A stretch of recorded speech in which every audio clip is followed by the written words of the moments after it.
আসসালামু আলাইকুম ওয়া রাহমাতুল্লাহ। আশা করি আপনারা সবাই ভালো আছেন। প্রত্যেককে আমার চ্যানেলের পক্ষ থেকে স্বাগতম। আমি নিজাম।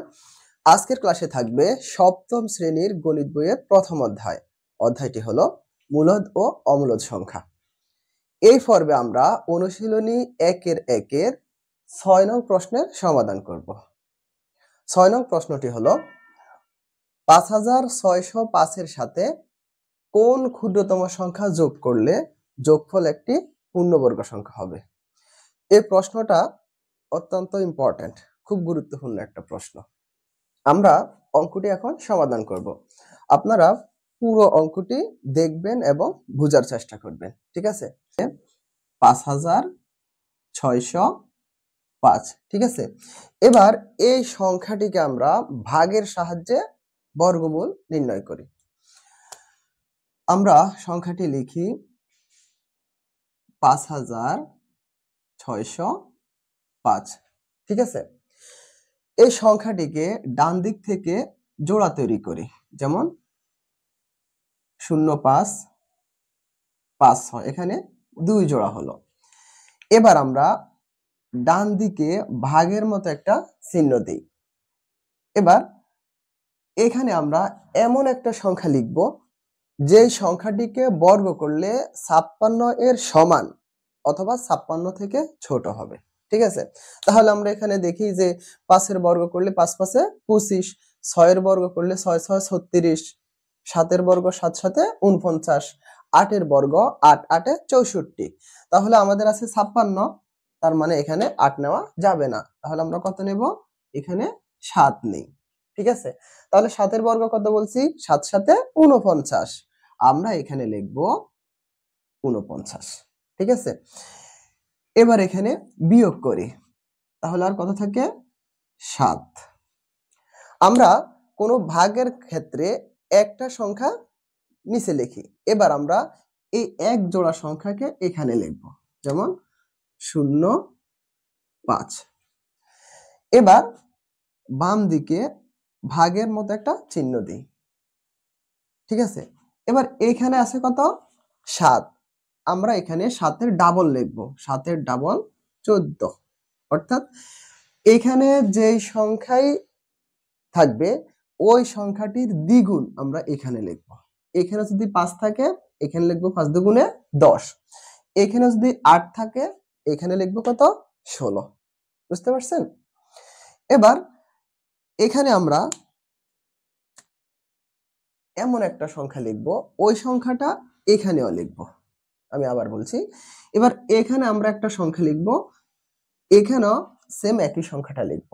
তারপর এই সংখ্যাটি দিয়ে এই পুরো সংখ্যাটিকে আমরা গুণ করব।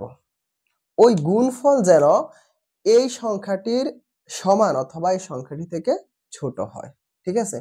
তাহলে এখন আমরা একটু ভেবে দেখি যেখানে কত লিখব। আমরা নিচ থেকে লিখব, দেখি কত লিখি, কম বেশি হতে পারে। আমরা যদি প্রথমে এখানে ৪ লিখি তাহলে এখানেও ৪ লিখব। তাহলে এখানে হবে ১৪৪, এখানে হবে ৪। আমরা একটু রাফে হিসাব করে দেখি যে ১৪৪ গুণ ৪ কত হয়? ৪ ৪ এ ১৬, ৬ হাতের থাকে ১, ৪ ৪ এ ১৬, ১ এ ১৭, ৭ হাতের থাকে ১, ৪ ১ এ ৪ ১ এ ৫, ৫৭৬। আবার আমরা আরেকটা সংখ্যা গুণ করে দেখি। এখানে যদি ৫ লিখি এখানেও কত লিখব? ৫ লিখব। তাহলে ১৪৫ গুণ ৫, ঠিক আছে? অর্থাৎ এখানে যদি ৫ লিখি তাহলে এখানে কত লিখব? ৫ লিখব। তাহলে এখানে হবে ১৪৫। ১৪৫ কে এই ৫ দিয়ে গুণ করতে হবে। তাহলে দেখি কত হয়? ৫ ৫ এ ২৫, এর ৫ হাতের থাকে ২, ৪ ৫ এ ২০, এর ২ এ ২২, ২২ এর ২ হাতের থাকে ২, ৫ একে ৫, ৫ এর ২ এ ৭। ঠিক আছে? এখন আমরা দেখলাম যদি আমরা এখানে ৫ দিই তাহলে সংখ্যাটি ৭২৫ হয়। আমাদের আছে ৭০৫, তাহলে আমরা ৫ লিখতে পারবো না, কারণ ৫ লিখলে সংখ্যাটি বেশি হয়ে যাবে। তাহলে আমরা কত লিখব? আমরা এখানে লিখব ৪, এখানেও লিখব ৪। অর্থাৎ এই ৪ দিয়ে ১৪৪ কে গুণ করব। তাহলে কত হবে? ৫৭৬। আমরা এই সংখ্যাটি নেব, ৫৭৬। আপনাদের কাছে যদি গুণ ভাগগুলো বড় মনে হয়, অর্থাৎ যে গুণ ভাগগুলো বড় হয়, আপনারা ওই গুণ ভাগগুলো ক্যালকুলেটর ব্যবহার করে করতে পারেন, ঠিক আছে? কারণ আধুনিক বিজ্ঞান আমাদেরকে সবকিছু সহজ করে দিয়েছে। এবার আমরা এই সংখ্যাটি বিয়োগ করি, তাহলে কত থাকে? 9 2 1 129, ঠিক আছে? এবার আমরা এই অংশটার দিকে তাকাই যে এখানে কত? 74। আমাদেরকে যদি বলে কোন ক্ষুদ্রতম সংখ্যা যোগ করলে যোগফল একটি পূর্ণবর্গ সংখ্যা হবে, তাহলে আমরা সব সময় ভাগের সাহায্যে বর্গমূল করব, তারপর এই সংখ্যার দিকে ফলো করব যে এখানে কত আছে। এখন এখানে আছে 74, তাহলে আমরা এখন লিখব 74 যোগ 1 ইকুয়ালস টু 74 আর 1 যোগ করলে কত হয়? 75, ঠিক আছে? এখানে যদি থাকে 70, তাও আমরা লিখবো 70 যোগ 1। এখানে যদি থাকে 50, লিখবো 50 যোগ 1। মোট কথা হলো এখানে যা থাকবে ওই সংখ্যাটির সাথে 1 যোগ করে নেব, ঠিক আছে? এখন আমরা লিখবো 75 এর বর্গ। সুতরাং 75 এর বর্গ ইকুয়ালস টু 75 গুণ 75। 75 কে 75 দিয়ে গুণ করলে কত হয়? ওই যে একটু আগে বললাম যে আপনারা এই অঙ্কগুলো ক্যালকুলেটর ব্যবহার করে করতে পারবেন। 75 গুণ 75 গুণ করলে সংখ্যাটা চলে আসবে। 75 এবং 75 গুণ করলে কত হয়? 5625। 5625, ঠিক আছে? আমি আবার বলছি, আমরা এখানে যে সংখ্যাটি পাবো ওই সংখ্যাটির সাথে 1 যোগ করব, তারপর আমরা যে সংখ্যাটি পাবো ওই সংখ্যাটির বর্গ নির্ণয় করব, ঠিক আছে? এখন আমরা এখানে 75 পেলাম, 75 এর বর্গ হলো 75 গুণ 75 ইকুয়ালস টু 5625। এবার আমাদেরকে বলা হয়েছিল কোন ক্ষুদ্রতম সংখ্যা যোগ করলে।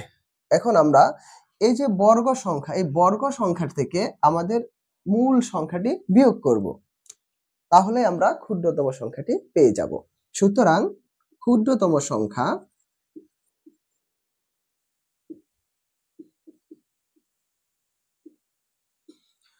5625 বিয়োগ 5605। এখন এই সংখ্যা থেকে এই সংখ্যাটি বিয়োগ করলে কত হয়? 5 থেকে 5 গেলে 0, 2 থেকে 0 গেলে 2। হ্যাঁ, তাহলে আমরা বিয়োগফল পেলাম কত? 20। এখন আমরা ক্ষুদ্রতম সংখ্যাটি পেলাম কত? 20, অর্থাৎ 5605 এর সাথে 20 যোগ করলে যোগফলটি একটি পূর্ণবর্গ সংখ্যা হবে, ঠিক আছে?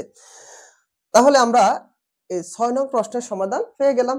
এখন আমাদের এইরকম যে কোনো অঙ্ক আসুক না কেন, যদি বলে কোন সংখ্যার সাথে কোন ক্ষুদ্রতম সংখ্যা যোগ করলে যোগফল একটি পূর্ণবর্গ সংখ্যা হবে, তাহলে আমরা এইভাবে অঙ্কটা করে ফেলবো, ঠিক আছে? আমরা প্রথমে ভাগের সাহায্যে বর্গমূল নির্ণয় করব, তারপর এখানে যে সংখ্যাটি পাবো ওই সংখ্যাটির সাথে 1 যোগ করব, তারপর ওই সংখ্যাটিকে বর্গ করব। বর্গ করলে আমরা যে সংখ্যা পাবো ওই সংখ্যাটি থেকে মূল সংখ্যাটি বিয়োগ করে দিব, তাহলে আমাদের অ্যান্সার হয়ে যাবে, ঠিক আছে? তাহলে আজকের ক্লাসে এই পর্যন্তই। আমাদের এই ক্লাসে আপনাদের যদি বুঝতে কোনো সমস্যা হয় আমাকে কমেন্টে জানাবেন, ঠিক আছে? তাহলে পরবর্তী ক্লাসগুলোতে আরো ভালোভাবে বোঝানোর চেষ্টা করব ইনশাআল্লাহ। সবাই ভালো থাকবেন। আল্লাহ হাফেজ।